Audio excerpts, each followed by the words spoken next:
Hello students, how are you all. I hope कि आप सब मस्त होंगे। So as you all know कि हम लोग ने चैप्टर नंबर 2 पढ़ रहे हैं और प्रीवियस लेक्चर के अंदर हम लोग ने importance of pH in everyday life उस टॉपिक को कंप्लीट किया। अब ये भी जान रहे हो कि मैं हर एक टॉपिक को पूरी डिटेल में पढ़ा रहा हूं आपको, करेक्ट।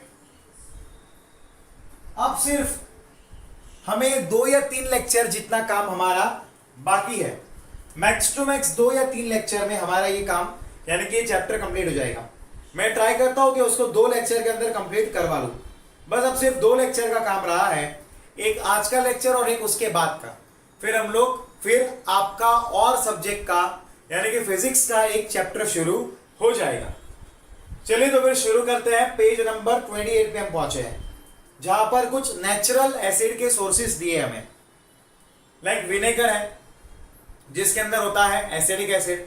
चलिए मैं लिखता हूं विनेगर, ये एक एसिड का नेचुरल सोर्स है जिसके अंदर एसिड होता है, दैट इज एसिडिक एसिड।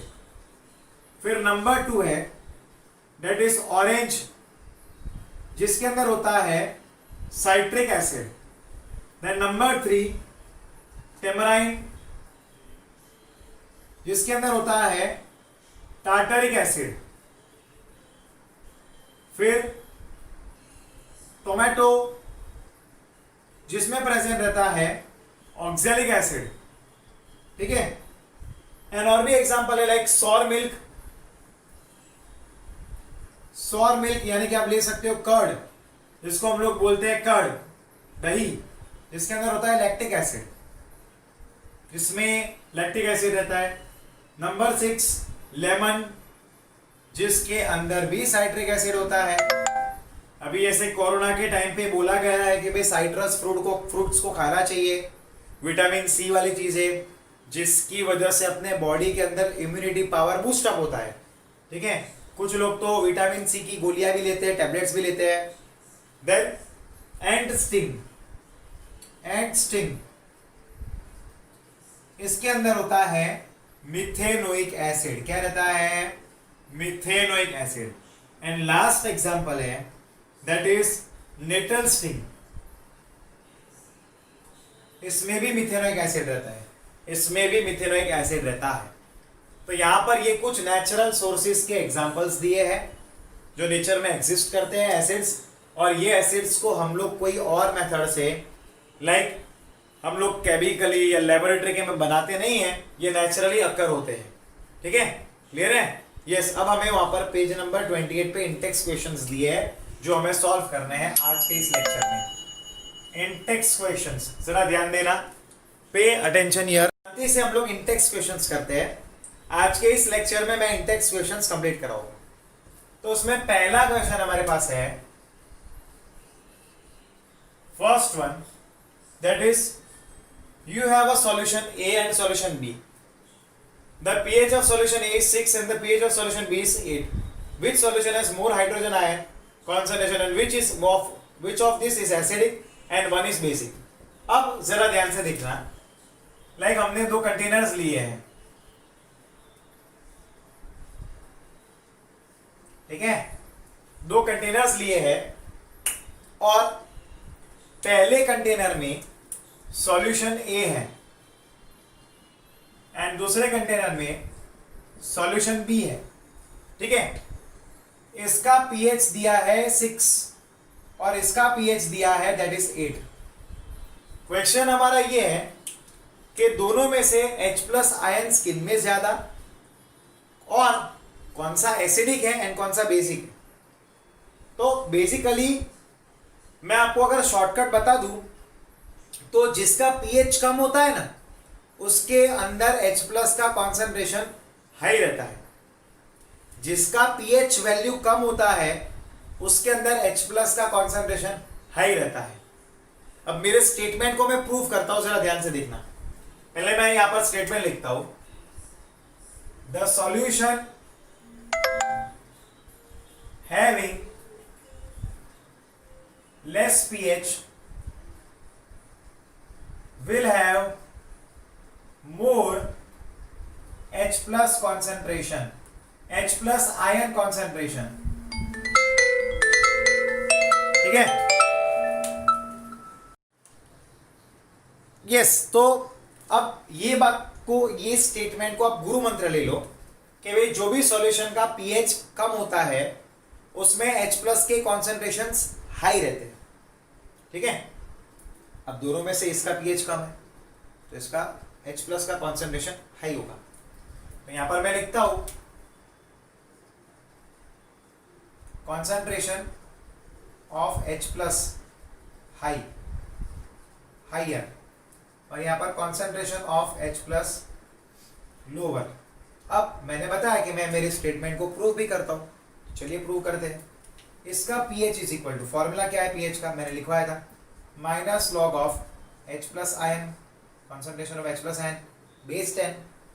इसके लिए भी क्या आएगा, अब तो सेम है, माइनस लॉग ऑफ, ये कितना है, तो देखो पहली बात तो यहाँ पर ये H प्लस कॉन्सेंट्रेशन लिखा, तो यहाँ पर हमें इस फॉर्मूला से इसके अंदर और इसके अंदर H प्लस का कॉन्सेंट्रेशन कितना है वो मिल जाएगा।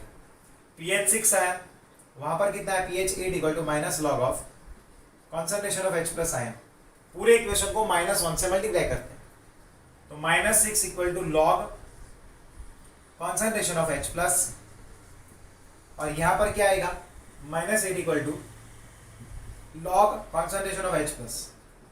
अब लॉग को उधर ले जाएंगे तो क्या हो जाएगा, anti log, anti log of क्या होगा, -6 इक्वल टू H प्लस का कॉन्सेंट्रेशन।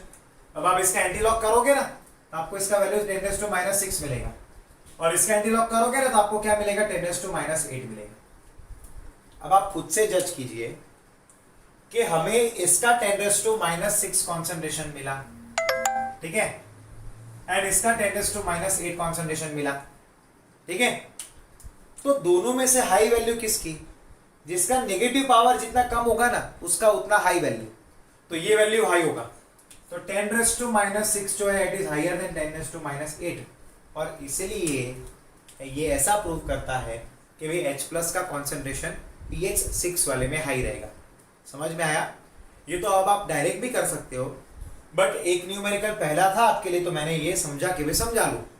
तो जिसका भी pH जितना कम होगा उसका H प्लस का कॉन्सेंट्रेशन उतना हाई रहेगा, और जिसका भी pH जितना ज्यादा रहेगा उसका H प्लस का कॉन्सेंट्रेशन उतना ही कम रहेगा, ठीक है। तो यहां पर हमारा पहला इंटेक्स्ट क्वेश्चन कंप्लीट होता है।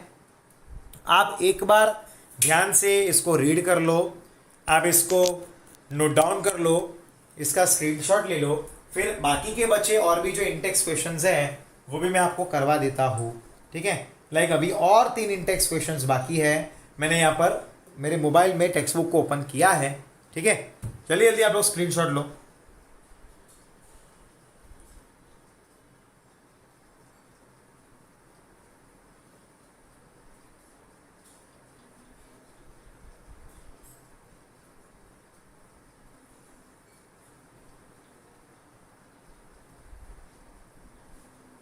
चलो आगे जाते हैं, let's go to the next intext question.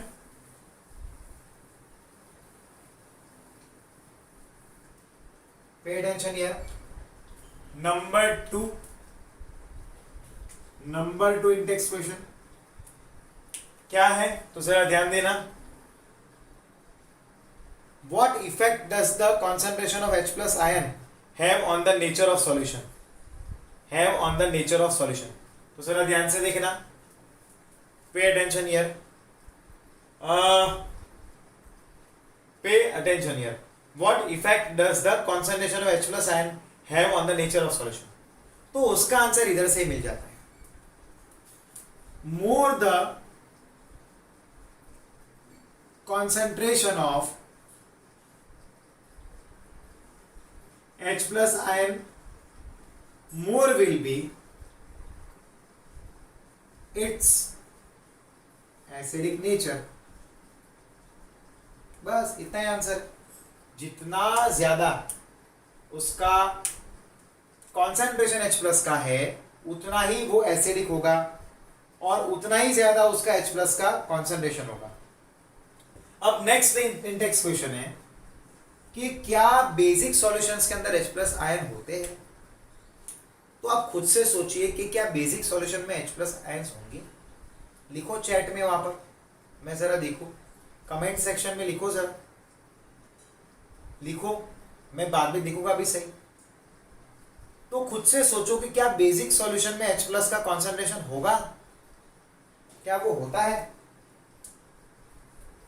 कुछ लोग सोच रहे होंगे कि नहीं होता, कुछ लोग सोच रहे होंगे कि होता है। तो सही आंसर ये है कि बेसिक सॉल्यूशन में भी H प्लस आयन का कॉन्सेंट्रेशन होता है। Yes, H plus ions are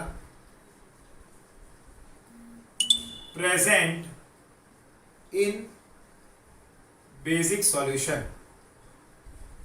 हाँ, इतना है कि यहां पर बेसिक सॉल्यूशन में OH माइनस का कॉन्सेंट्रेशन H प्लस के कॉन्सेंट्रेशन से हाई रहता है, क्योंकि वो सॉल्यूशन में OH का कॉन्सेंट्रेशन H प्लस से ज्यादा है, इसलिए वो बेस है। अगर ऐसा होता कि उसका जो कॉन्सेंट्रेशन है H प्लस का, अगर H प्लस का कॉन्सेंट्रेशन हाई होता तो वो क्या बनता? एसिडिक। ये भी चीज मैंने लिखवाया है। तो ये याद रखना कि भाई यहां पर क्योंकि OH माइनस का कॉन्सेंट्रेशन हाई है इसलिए वो बेसिक है, और अगर यहां पर ये होता कि OH का कॉन्सेंट्रेशन कम है H प्लस का ज्यादा है तो ये एसिडिक बनता। और अगर दोनों का कॉन्सेंट्रेशन सेम होता बच्चों तो ये क्या बनता? न्यूट्रल सॉल्यूशन बनता। तो ये बन जाता न्यूट्रल सॉल्यूशन। ठीक है, क्लियर है? इजी है ना ये इंटेक्स क्वेश्चंस। अब फोर्थ जो इंटेक्स क्वेश्चन है उसको आपको खुद को ढूंढ के आंसर लिखना है, वो मैं आपके लिए होमवर्क में रखता हूं। ठीक है, that would be for homework for you. Okay, फिर उसके बाद हमें दिया है more about salts, family of salts की बात की है। अब देखो, मैंने आपको सॉल्ट्स के बारे में कंप्लीट बात बता दी थी पहले ही, आगे वीडियो लेक्चर में पढ़ा दिया है कि भाई सॉल्ट्स जो होते हैं वो ज़रूरी नहीं है कि वो न्यूट्रल ही हो। सॉल्ट्स 3 टाइप के रहते हैं, acidic salt, basic salt and neutral salt, जिसके बारे में मैंने आपको ऑलरेडी बता दिया है। ठीक है, और एक और बात मैं आपको बताऊं कि हम लोग जो सॉल्ट खाते हैं जिसको कॉमन सॉल्ट बोलते हैं, बेसिकली वो जब हमें मिलता है तब वो ब्राउन कलर का होता है और उसको हम लोग बोलते हैं रॉक सॉल्ट। क्या बोलते हैं? Rock salt. वो इनिशियली कैसा होता है? तो इनिशियली वो ब्राउन कलर का होता है। ठीक है, पर अब ये जो NaCl है वो बहुत सारे चीज़ों में as a raw material use होता है। ठीक है, चलिए हम लोग एक एक एग्जांपल लेते हैं। पहले हम लोग कॉमन सॉल्ट के बारे में थोड़ा सा देख लेते हैं। हम लोग पेज नंबर 30 पे आ गए हैं। Common salt, the salt thus obtained is important raw material for various materials of daily use। देखो, अब ये जो कॉमन सॉल्ट है बेसिकली मिलता कैसे? तो देखो, कॉमन सॉल्ट को बनाने के लिए कोई केमिकल मेथड नहीं, वो तो हमें नेचुरली ही मिलता है ओशन के पानी में से। अब ओशन के पानी को कैसे? तो जब भी बीचेस पर, मतलब कि जब भी बीचेस पर एब्स होता है तो बीच ड्राई हो जाते हैं, वहां पर पानी नहीं होता उतना, तो वहां पर सॉल्ट पैन्स बनाए जाते हैं। कुछ जमीन पर स्क्वायर्स बनाते हैं और छोटे छोटे मिट्टी के वॉल बना दिए जाते हैं। तो जब एब्स आता है तो पानी उसके अंदर भरता है और टाइड्स होगा वापस, तब पानी अंदर भरा रहेगा। अब वो एब्स के टाइम पर, टाइड के टाइम पर पानी भरा उन सॉल्ट पैन्स में। अब धीरे धीरे टाइड्स कम हुए, पर सॉल्ट पैन में तो पानी भर गया। अब एब्स का शुरुआत हो गया है, तो ऐसे टाइम पर क्या होगा कि पानी जो है वो उसका इवेपोरेशन होना शुरू होगा और लास्ट में हमें सॉल्ट मिलेगा। अब ये जो सॉल्ट होता है वो अलग अलग सॉल्ट, मतलब कि सिर्फ NaCl होता है ऐसा जरूरी नहीं होता, वो और भी सॉल्ट्स का मिक्सचर होता है। यानी कि वहां पर वो मैग्नीशियम सॉल्ट भी रहेगी, कैल्शियम सॉल्ट भी रहते हैं अंदर, एंड सोडियम क्लोराइड यानी कि हमारा कॉमन सॉल्ट NaCl भी रहता है। ठीक है, सोडियम क्लोराइड यानी कि NaCl भी रहता है। बट ये बात है कि भाई सोडियम क्लोराइड उसके अंदर हाई कंटेंट में रहता है।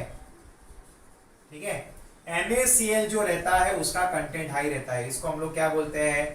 कॉमन सॉल्ट भी बोलते हैं, और ये हमको मिलता है फ्रॉम द सी वाटर का इवापोरेशन किया जाता है।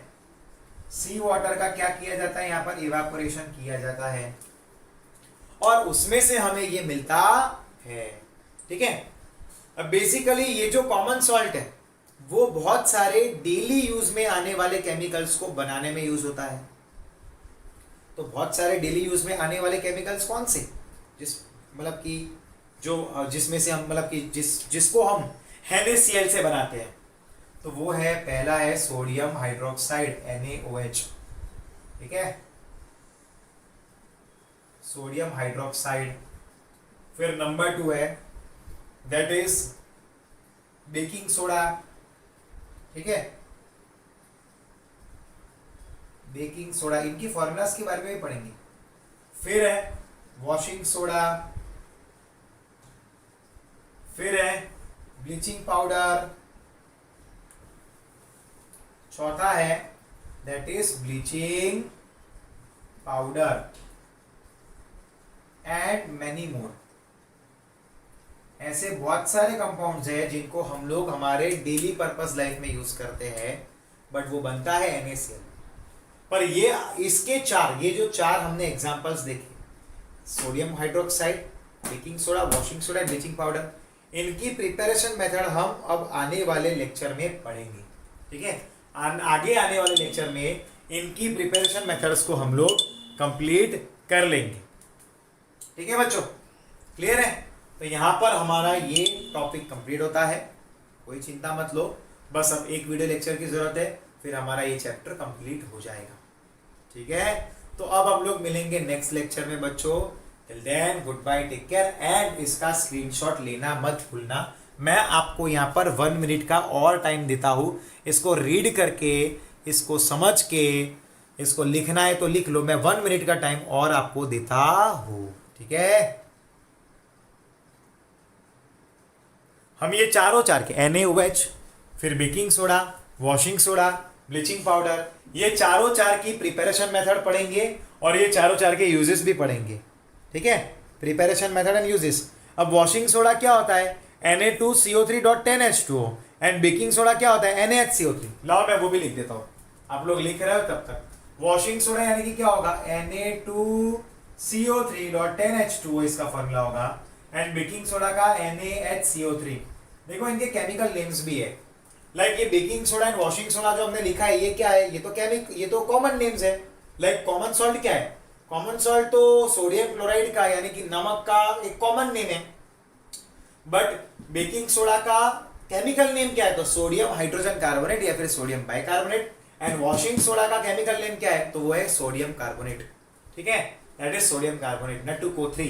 तो यहाँ पर ये कंप्लीट होता है। आई होप कि आपको समझ में आया होगा और डेफिनेटली मेरे लेक्चर में मजा भी आ रहा होगा।